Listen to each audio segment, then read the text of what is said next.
Kabar penting dari pemerintah. Dana transfer ke daerah kini bisa dipakai untuk bangun koperasi hingga miliaran rupiah. Apa dampaknya bagi daerah? Menteri Keuangan, Purbaya Yudisadewa, resmi menerbitkan aturan baru terkait pembiayaan koperasi desa, Kelurahan Merah Putih. Kebijakan ini membuka penggunaan dana transfer ke daerah untuk mendukung pembangunan koperasi secara masif. Aturan tersebut tertuang dalam Peraturan Menteri Keuangan atau PMK Nomor 15 Tahun 2026. Regulasi ini mengatur penyaluran dana alokasi umum, dana bagi hasil, hingga dana desa untuk pembangunan fisik koperasi, seperti gerai, gudang, dan fasilitas pendukung lainnya. Dalam aturan ini, pemerintah juga menyiapkan skema pembiayaan melalui perbankan. Bank akan menyalurkan kredit untuk pembangunan koperasi dengan plafon maksimal hingga 3 miliar rupiah per unit.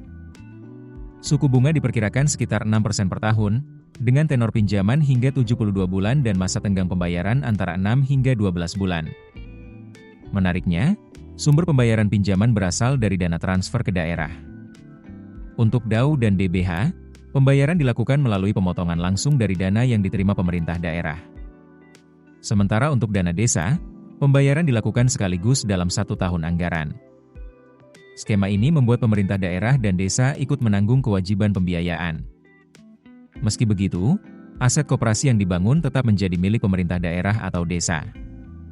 Pemerintah menegaskan bahwa seluruh proses dilakukan dengan prinsip transparansi, akuntabilitas, dan kehati-hatian. Penyaluran dana juga harus melalui verifikasi ketat, termasuk pengawasan oleh Badan Pengawasan Keuangan dan Pembangunan atau BPKP. Seluruh mekanisme dijalankan melalui sistem elektronik untuk memastikan transparansi. Dengan aturan baru ini, pemerintah berharap pembangunan koperasi di daerah bisa dipercepat. Namun, publik ini menanti, apakah kebijakan ini akan benar-benar memperkuat ekonomi desa, atau justru menambah beban keuangan daerah? Keputusan bisnis terbaik datang dari data, bukan tebakan. Mudah berlangganan Business Insight dengan subscribe with Google.